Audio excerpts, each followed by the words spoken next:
tugas koneksi antar materi modul 2.1. Saya Yunita Kumaladewi, SPD MPD, calon guru penggerak Angkatan 10 Kabupaten Demak. Assalamualaikum warahmatullahi wabarakatuh. Salam sehat, salam bahagia, salam guru penggerak. Jumpa lagi dengan saya Yunita Kumaladewi, calon guru penggerak Angkatan 10. Saya guru di SMP Negeri 1 Bonang, Kabupaten Demak. Materi pertama, apa itu pembelajaran berdiferensiasi? Pembelajaran berdiferensiasi adalah usaha guru dalam menyesuaikan proses pembelajaran di kelas untuk memenuhi kebutuhan belajar individu murid. Artinya, pembelajaran berdiferensiasi adalah pembelajaran untuk mendukung semua murid di kelas kita. Adapun kebutuhan belajar murid dapat dikelompokkan menjadi 3 hal, yakni meliputi 1. Kesiapan belajar atau readiness, 2. Minat belajar murid, dan yang ketiga, profil belajar murid. Kebutuhan belajar yang pertama adalah kesiapan belajar murid atau readiness. Pada kesiapan belajar mengharuskan guru untuk menilai pengetahuan awal dan menentukan apa yang telah murid ketahui. Kebutuhan belajar murid yang kedua adalah minat belajar murid. Setiap anak pasti memiliki minat yang berbeda-beda. Minat adalah salah satu motivator penting bagi murid untuk terlibat aktif dalam proses pembelajaran. Kebutuhan belajar murid yang ketiga yaitu profil belajar murid. Profil belajar murid berkaitan dengan lingkungan, budaya, gaya belajar, dan kecerdasan majemuk yang berbeda antara satu anak dengan anak lainnya. Lalu, bagaimana cara untuk dapat melakukan pembelajaran berdiferensiasi?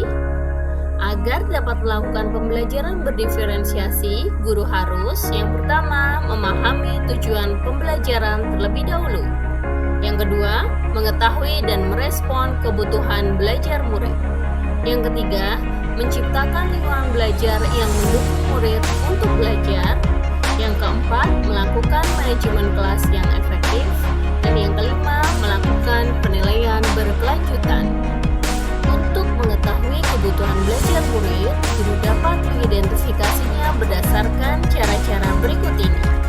Mengamati perilaku murid-murid, mengidentifikasi pengetahuan awal, mereview dan melakukan refleksi terhadap praktik pengajaran, komunikasi antara guru dengan murid, membaca raport murid di kelas sebelumnya, dan menggunakan berbagai penilaian formatif dan diagnostik. Sebagai guru yang baik, sepatutnya kita pahami bahwa murid akan menunjukkan kinerja yang lebih baik jika tugas-tugas yang diberikan sesuai dengan keterampilan dan pemahaman yang mereka miliki. Lalu, bila tugas yang diberikan tepat, maka muncullah rasa ingin tahunya. Bila minat belajarnya sesuai, maka strategi berikutnya dengan memberikan ruang bagi mereka untuk bekerja dengan cara belajar yang mereka sukai masing-masing. Setelah guru mengetahui kebutuhan belajar murid di kelasnya, kemudian guru membuat rencana pembelajaran dan melaksanakan pembelajaran berdiferensiasi di kelas sesuai dengan kebutuhan belajar mereka.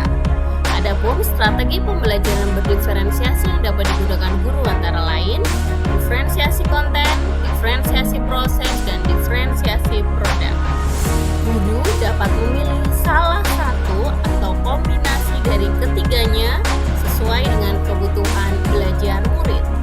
Diferensiasi konten berkaitan dengan apa yang kita ajarkan seperti materi konsep atau keterampilan yang perlu dipelajari berdasarkan kurikulum. Diferensiasi konten bisa dilakukan dengan membedakan pengorganisasian atau format penyampaiannya, bukan mengubah atau menurunkan standar kurikulumnya. Diferensiasi proses berupa kegiatan yang memungkinkan murid berlatih dan memahami atau memaknai konten dengan cara membedakan proses yang harus dijalani oleh murid. Yang terakhir, diferensiasi produk berupa bukti yang menunjukkan apa yang murid telah pahami dengan cara membedakan atau memodifikasi produk sebagai hasil belajar murid, hasil latihan, penerapan, dan pengembangan apa yang telah mereka pelajari. Lalu, adakah keterkaitan antara modul pembelajaran berdiferensiasi dengan modul-modul yang lain? Ya, tentu saja ada koneksi materi dengan modul 1.1 hingga 1.4. Pembelajaran berdiferensiasi kaitannya dengan filosofi pendidikan Ki Hajar Dewantoro. Filosofi pembelajaran Ki Hajar Dewantoro menegaskan bahwa pendidikan harus berpihak pada murid. Hal ini selaras dengan pembelajaran berdiferensiasi, karena pembelajaran ini berorientasi pada kebutuhan murid. Yang kedua, pembelajaran berdiferensiasi kaitannya dengan nilai dan peran guru penggerak. Dalam memetakan kebutuhan belajar murid, dibutuhkan guru yang memiliki nilai reflektif terhadap proses pembelajaran yang sudah dilalui. Guru harus inovatif membuat media pembelajaran yang sesuai dengan kebutuhan murid. Guru juga harus mampu berkolaborasi dengan murid, sesama guru, dan orang tua murid untuk mendapatkan informasi tentang karakter belajar murid. Yang ketiga, pembelajaran berdiferensiasi kaitannya dengan visi guru penggerak. Guru penggerak memiliki visi untuk melakukan perubahan positif pada pembelajaran yang berpihak pada murid. Melalui strategi pendekatan inquiry apresiatif, guru akan menemukan kekuatan yang dimilikinya untuk mewujudkan visi tentang murid impiannya. Yang keempat, pembelajaran berdiferensiasi kaitannya dengan budaya positif. Dalam pembelajaran berdiferensiasi diperlukan lingkungan belajar yang positif, nyaman, dan kondusif. Lingkungan belajar positif dapat diwujudkan dengan adanya budaya positif. Budaya positif dapat dilakukan dengan penerapan disiplin positif. Untuk mewujudkannya diperlukan peran dari guru yang dapat membawa murid memunculkan motivasi intrinsik dalam penerapan disiplin positif, yaitu motivasi karena ingin menjadi orang yang mereka inginkan, yang menghargai diri sendiri dengan nilai yang mereka percaya. Dengan demikian, pembelajaran berdiferensiasi akan dapat terlaksana dengan baik di lingkungan belajar murid yang beragam kebutuhannya. Bapak Ibu guru pembahasan, demikian pemaparan koneksi antar materi modul 2.1. Terima kasih. Salam guru penggerak, tergerak, bergerak, dan menggerakkan.